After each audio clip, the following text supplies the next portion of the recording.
Buenas tardes. Acabamos de finalizar la videoconferencia con el presidente del Gobierno de la Nación y los demás presidentes autonómicos, y voy a dar cuenta de la misma, como hacemos cada vez que se produce un encuentro de esta naturaleza. Quiero, no obstante, como siempre hago en estos días tan duros y difíciles que estamos viviendo, poner de manifiesto en nombre del Gobierno, de toda la Asamblea, y yo creo que de todos los ceutíes, estoy convencido que de todos los ceutíes, nuestro más sincero pesar, nuestra condolencia por las dos personas que han fallecido en esta última semana, desde que celebramos esta reunión y este encuentro con los medios de comunicación.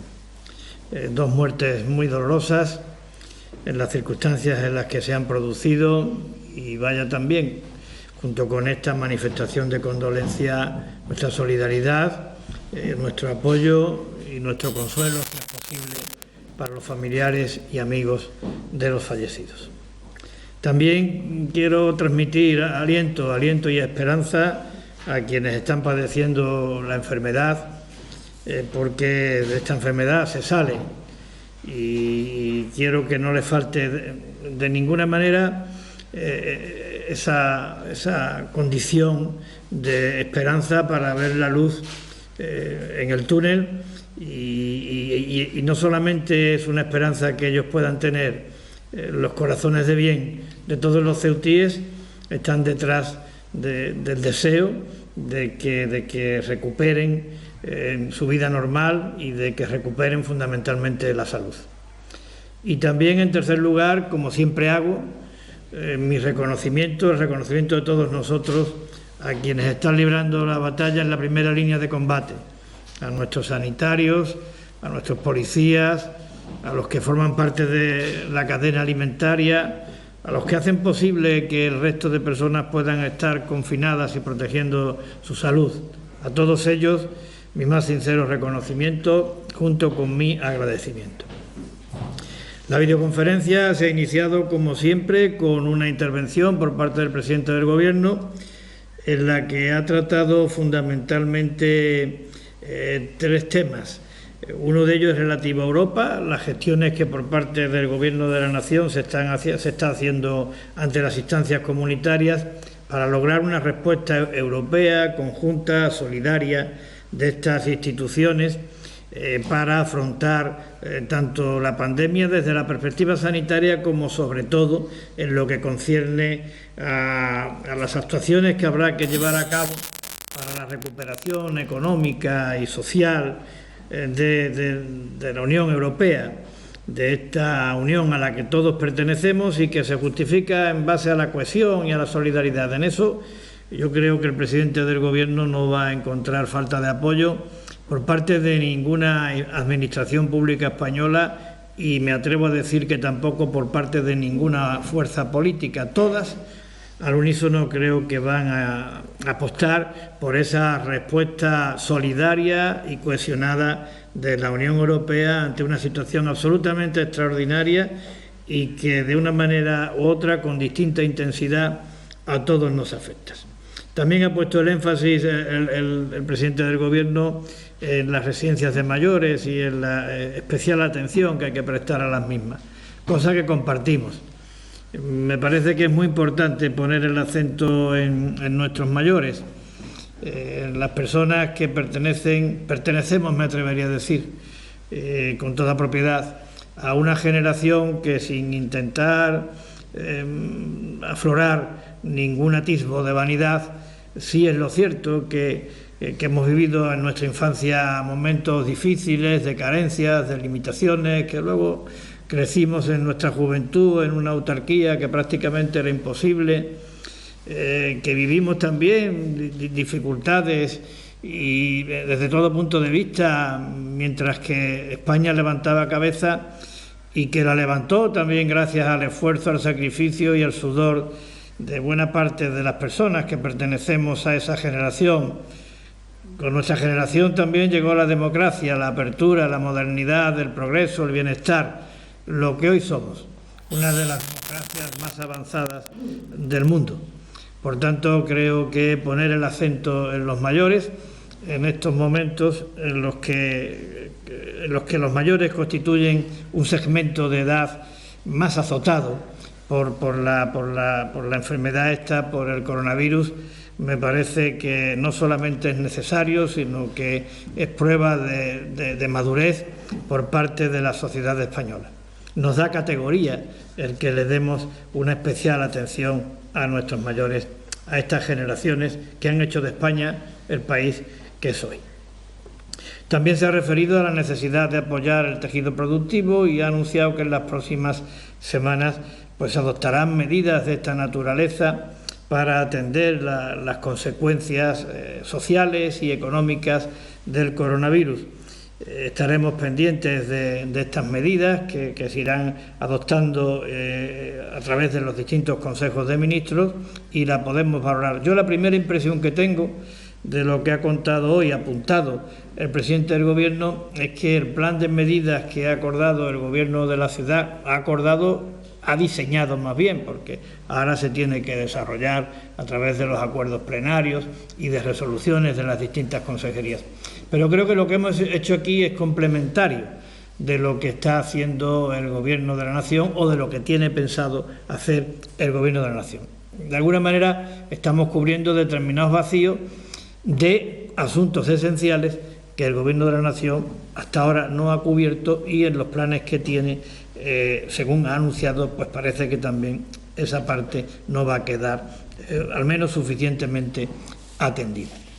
Luego, al margen de esto y después de la intervención de todos los presidentes autonómicos que me han precedido en el uso de la palabra, llegó mi turno y yo he aprovechado la cuestión para decir que dentro del drama que estamos viviendo en toda España y en función de los datos para toda España, indudablemente constituye un rayo de esperanza el que el crecimiento del número de contagios, la evolución que esté mostrando sea una evolución a la baja. Es decir, las estadísticas nacionales ponen de manifiesto que en el conjunto de España cada día se contagian un menor número de personas. Y esto es positivo y de esto nos alegramos. Lo que ocurre es que en Ceuta las estadísticas no dicen eso. Más bien en Ceuta las estadísticas dicen todo lo contrario. En Ceuta ocurre que en los últimos 15 días, según las estadísticas, el número de personas contagiadas se ha multiplicado por 8. En los últimos 15 días hemos pasado de 10 contagiados a 83 contagiados.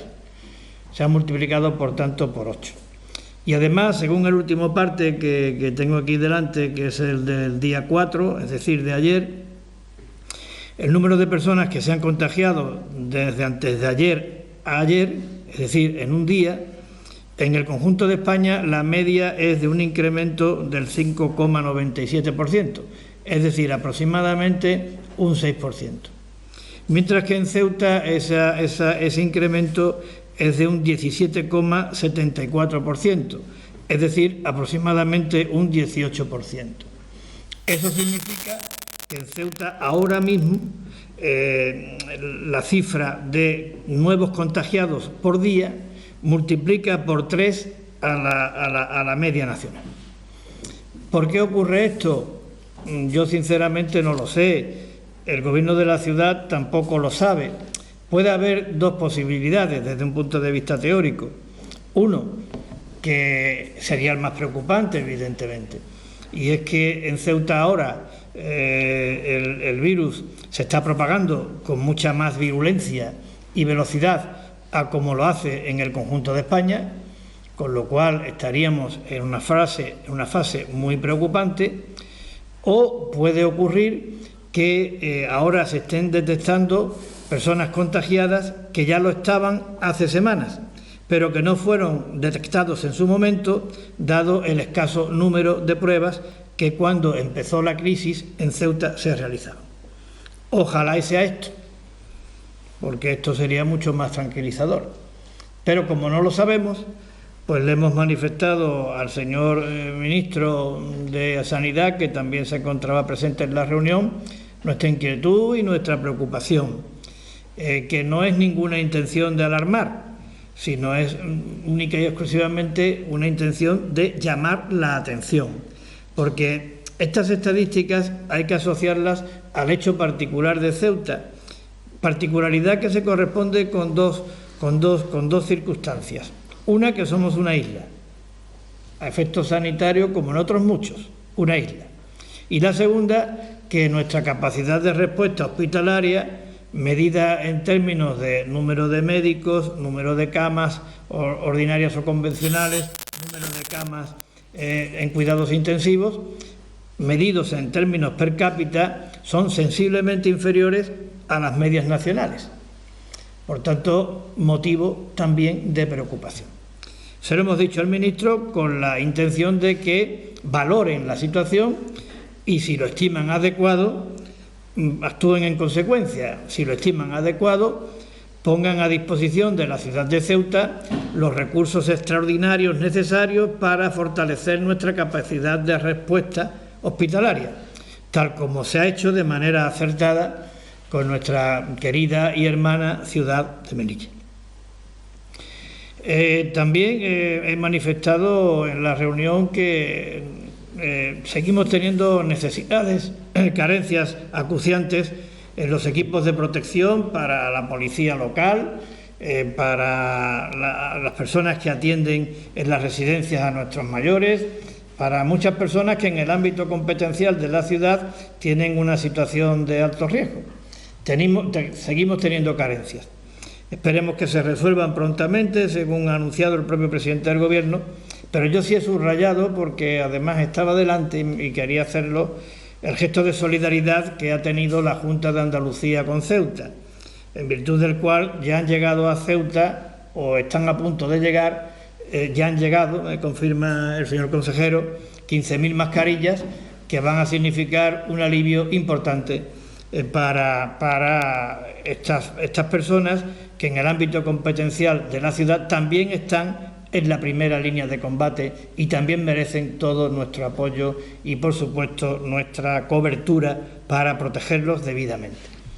Me parece que es un gesto de mucha importancia el que ha tenido la Junta de Andalucía y en particular su presidente, porque nos está dando parte de lo que necesita. Porque cuando uno da lo que le sobra, pues, hombre, tiene importancia, pero cuando uno da parte de lo que necesita, tiene doble importancia.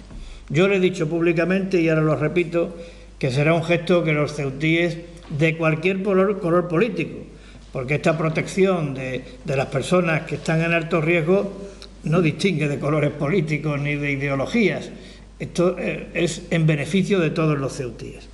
Creo que es un hito histórico y, por tanto, merecedor de consideración, de aprecio y de valoración, como estoy haciendo en estos momentos. También he comentado al presidente del Gobierno, esto es ya reiterado, la situación de los marroquíes que se han quedado bloqueados en nuestra ciudad a partir del cierre de la frontera del vecino país. Es una situación insostenible desde muchos aspectos. El más preocupante desde el punto de vista de la seguridad. Creemos que es urgente que se aborde un plan de seguridad para que estos establecimientos, que son unos establecimientos que, no olvidemos, no están concebidos para albergar a personas y lo están haciendo por una situación de emergencia sanitaria, pues que cuenten con la debida seguridad. Esperemos que quien tiene competencia al respecto responda de la manera eficaz, adecuada y urgente que demanda la situación.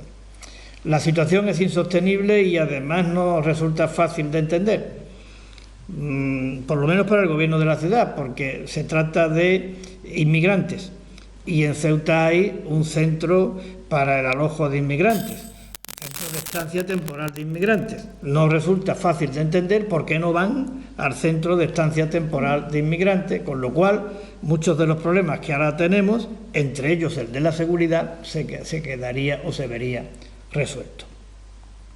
Y también le he dicho al presidente del Gobierno que el Gobierno de la ciudad ha diseñado un plan de medidas urgentes para atender dos ámbitos fundamentalmente.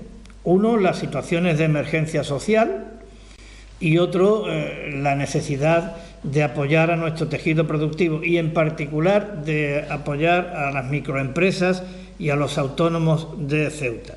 De apoyarlos para que sobrevivan, porque si sobreviven, y yo estoy convencido de que lo van a hacer porque coraje no les falta, pues si sobreviven resulta que el pulso económico de la ciudad podrá seguir manteniéndose cuando este drama pase, y podrán seguir emprendiendo y podrán seguir invirtiendo, y cuando ellos emprenden y cuando ellos invierten y cuando ellos asumen riesgos y cuando sudan y se esfuerzan por levantar la persiana todos los días, pues resulta que eso luego se traduce en empleo para muchísima gente, y eso se traduce también en posibilidades para las administraciones públicas de mantener los servicios públicos esenciales, incluidas las ayudas sociales. Por tanto, me parece que merecen ese apoyo que estamos haciendo. Pero le he dicho al presidente que ese apoyo, que podemos cifrar aproximadamente en el 22-23% del presupuesto de la ciudad en cuanto a recursos movilizados, no en cuanto al impacto presupuestario. Dije el otro día que aproximadamente el 5% del Producto Interior Bruto de la ciudad sería más llevadero si no hubiéramos tenido el contratiempo de haber perdido el 35% de las ayudas estructurales que con carácter finalista para el agua y para la frontera la ciudad recibía. Yo espero de verdad y confío en que esto se reponga, porque me parece que de no hacerlo se estaría cometiendo una injusticia de muchísima envergadura. Espero que se haga y de esta manera podamos tener todavía más capacidades para seguir ayudando a quienes en estas circunstancias difíciles lo necesitan. Y eso ha sido todo. Ahora quedo a la disposición de ustedes para que me hagan las preguntas que estimen pertinentes. Vamos con las preguntas de los compañeros de los medios de comunicación. De Ceuta Actualidad, la pregunta son dos. ¿Se baraja alguna infraestructura para aislar a las personas que son asintomáticas, tal y como ha propuesto el presidente del Gobierno?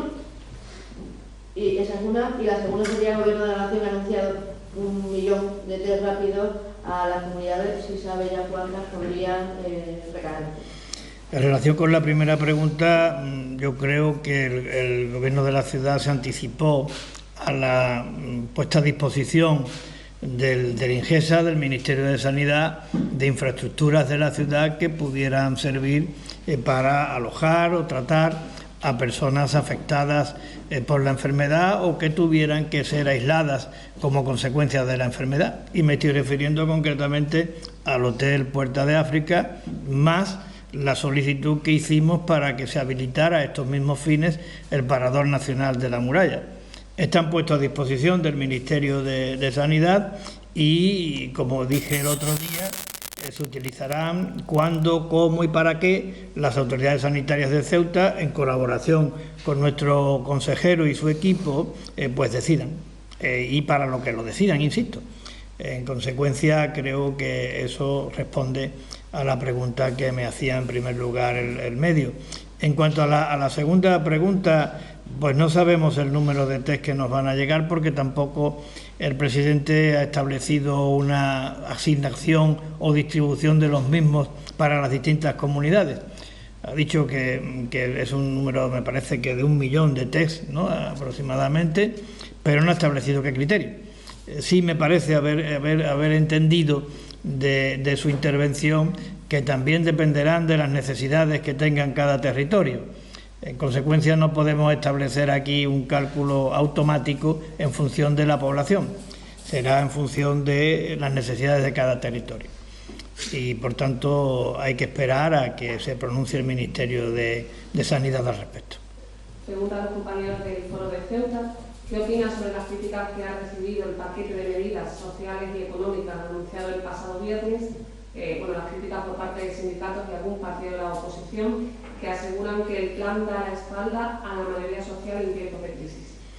Bueno, pues mire, creo, empezando por la aseveración, que no es del medio evidentemente, sino de los que lo han criticado, pues que no es así, por varias razones, porque ya he dicho antes que este plan persigue 3 objetivos fundamentales. Que no desconocen cuál es la realidad de nuestra ciudad, todo lo contrario, ni la situación de emergencia que estamos viviendo.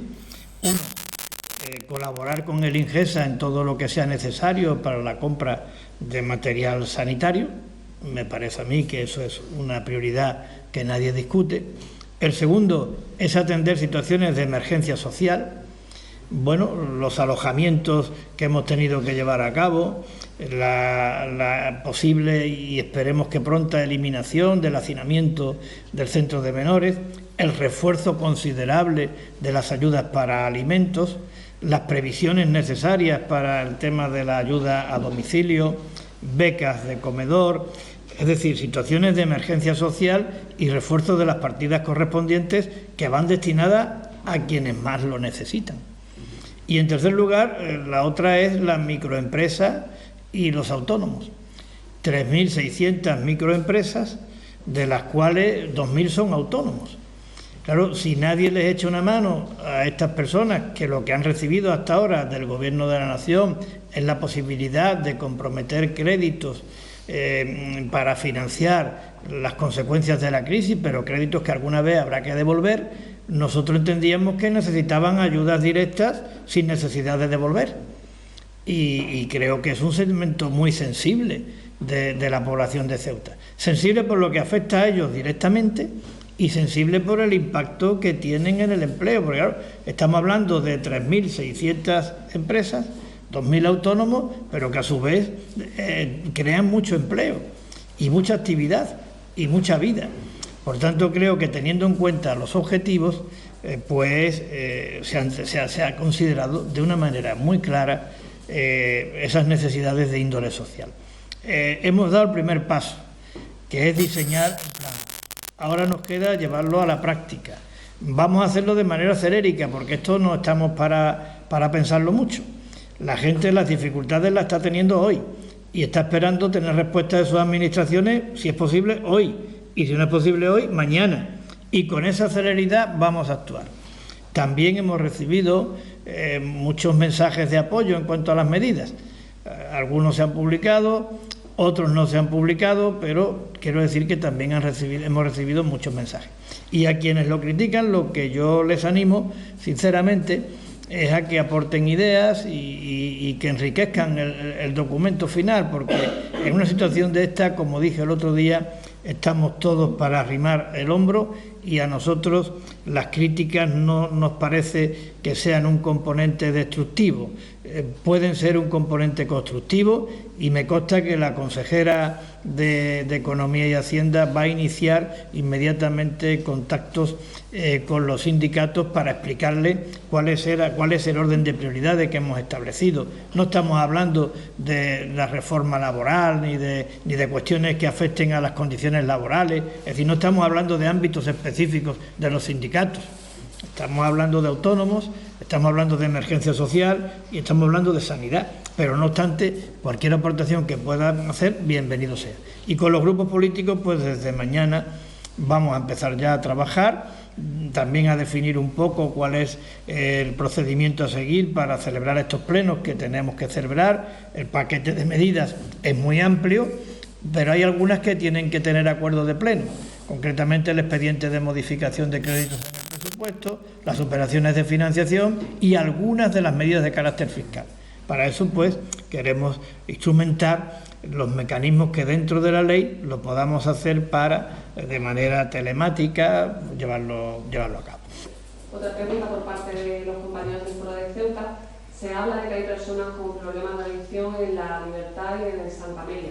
¿Desde la ciudad se ha puesto en marcha algún tipo de programa para ayudar a estas personas? La ciudad ha contado con el personal cualificado para atender esta problemática. La logística de ambos centros, desde esa perspectiva, están llevándolo los servicios de Protección Civil y Cruz Roja. Nos merecen una absoluta garantía. Insisto, el principal problema que hay en estos momentos es de seguridad, de mantenimiento del orden. Y ahí creo que las autoridades competentes tienen que diseñar un plan. Mientras lo hacen y lo llevan a cabo, la ciudad también está cubriendo la seguridad privada al objeto de evitar males mayores. Pero esos temas de drogadicción a los que usted se está refiriendo, hay personal cualificado por parte de la propia ciudad y por parte de Cruz Roja que nos merecen total y absoluta confianza. La cadena se pregunta cuál es el motivo por el que no se ha contado para ese paquete de medidas con comisiones obreras y con un... Ya lo he contestado antes.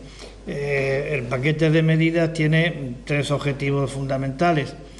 Uno, apoyar a las microempresas y a los autónomos. No hemos entrado en cuestiones de índole laboral ni en cuestiones específicas que afecten a los sindicatos.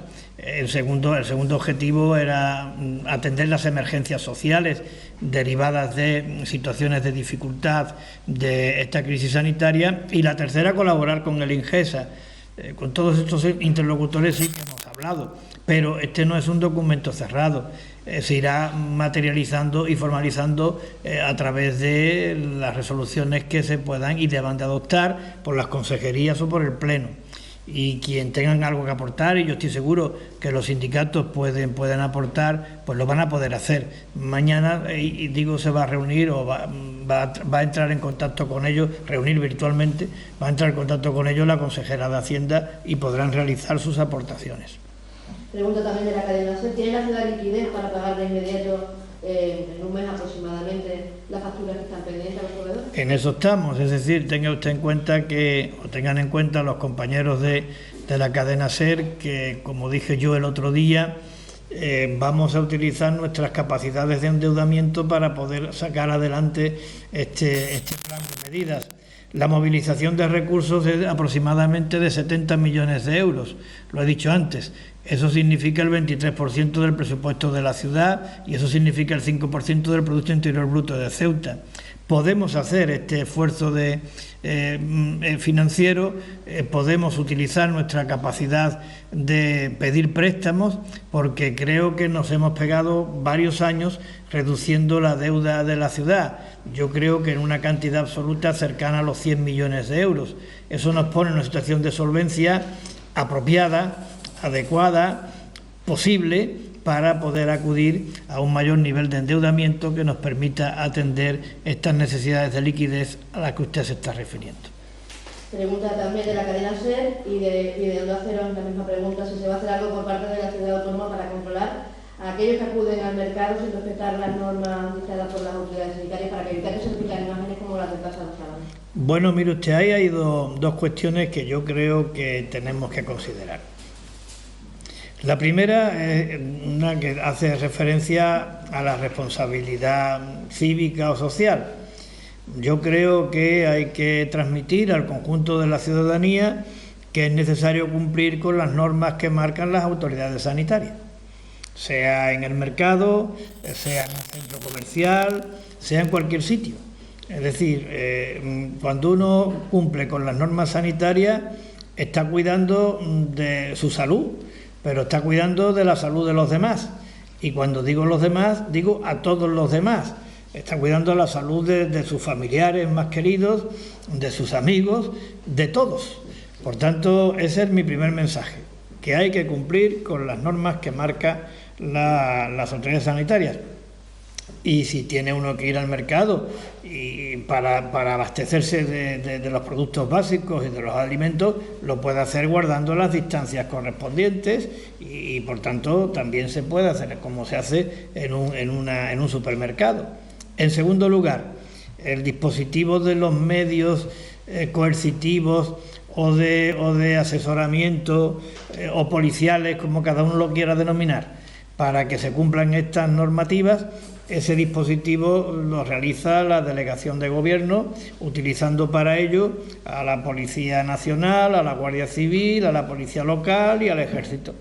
Evidentemente, creo que ha ido circulando por las redes algunas imágenes nada constructivas desde el punto de vista de lo que estaba ocurriendo el sábado en el mercado. Creo que eso se ha trasladado ya a la delegación de gobierno en las videoconferencias que se celebran habitualmente y se dispondrá lo necesario para que esto no vuelva a ocurrir. Estoy convencido de que se hará de esta forma. Pregunta del Faro de Ceuta. Como usted ha dicho, no resulta fácil entender la postura que se tiene con el pabellón de la libertad. La delegación del gobierno ha el dato de inmigrantes que hay, si hay casos de personas con antecedentes u órdenes de prohibición de entrada. Me gustaría que me repitiera la pregunta porque es que me ha pasado una nota el consejero a la que me voy a referir ahora. La delegación del gobierno le ha comunicado ya a la ciudad el dato de inmigrantes que hay, si hay casos de personas con antecedentes u órdenes de prohibición de entrada. Sí, la delegación de gobierno ha comunicado a la ciudad estas incidencias a las que usted se está refiriendo. Y todas estas incidencias lo que ponen de manifiesto es que el polideportivo no parece que sea el lugar más apropiado para que estas personas estén allí, habiendo otros recursos que pueden ser utilizados de una manera más acorde con la situación en la que se encuentran estas personas. En eso vamos a seguir insistiendo.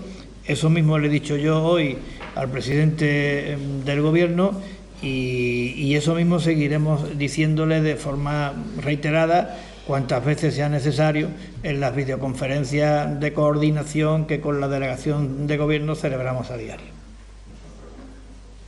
Me pregunta de Ceuta Televisión si hay ya fecha para el traslado de menores acogidos en el centro de trabajo temporal a las nuevas instalaciones, por una parte, y luego si también la delegación de gobierno habría comunicado ya a la ciudad que se descarta el centro de inserción social pues para acoger o alojar a ciudadanos transfronterizos. En relación con la segunda pregunta, sí, la delegación de gobierno ha descartado la posibilidad de utilizar el recurso del CIS en el ámbito del centro penitenciario de Mendizábal para esta finalidad. Y en relación con la primera pregunta, de 10 a 15 días, esperemos que esté operativo el nuevo recurso para los menores extranjeros no acompañados. Y de los compañeros de Radio Televisión Ceuta, las 15.000, ¿a qué servicios se van a distribuir o qué reparto va a tener las 15.000 mascarillas que ha entregado la Junta de Andalucía? Bueno, pues siguiendo un criterio objetivo en función de la necesidad que tenga cada servicio. Esto va dirigido fundamentalmente a las personas que están sometidas a una situación de riesgo por razón del desarrollo de la actividad que vienen llevando a cabo y por tanto pues serán los servicios de sanidad y de gobernación y otras áreas implicadas quienes decidan la distribución de estas 15.000 mascarillas. Otra pregunta del foro de... Otra pregunta del foro de Ceuta. ¿Qué opinión le merece el anuncio de la delegación del Gobierno de tener tolerancia cero con las personas que no cumplan con el estado de alarma? Hombre, me parece que es algo consecuente. Es decir, no cumplir con el estado de alarma significa poner en riesgo la vida de muchísimas personas. Por tanto, en eso hay que ser drástico y contundente. El INGESA no ofrece información sobre la cantidad de pruebas realizadas y cuántas de estas se hacen en Ceuta y cuántas van a Madrid. ¿Tienen ustedes esos datos? Bueno, eso me gustaría que se lo preguntaran ustedes al INGESA. Sí, yo, perdón un momento, Javier, es que me ha pasado la nota de una tercera persona esta mañana. De madrugada, señor. Es que además no será esta señora que hemos hablado antes, ¿no? Sí, sí. Entonces yo me he referido ya a ella, ¿no? Cuando yo he dicho... No, 3 desde que empezó, pero la última semana. Es decir, es que ya la otra, muchas gracias de cualquier manera. Además, esta persona en concreto era muy querida y muy conocida. Muy querida para mí y muy conocida por mí. El hijo además es funcionario de esta ciudad, empleado de esta ciudad en el Parque Marítimo y la verdad es que lo sentimos muchísimo. Pero yo le había dicho antes, Javier, muchísimas gracias. Muchas gracias.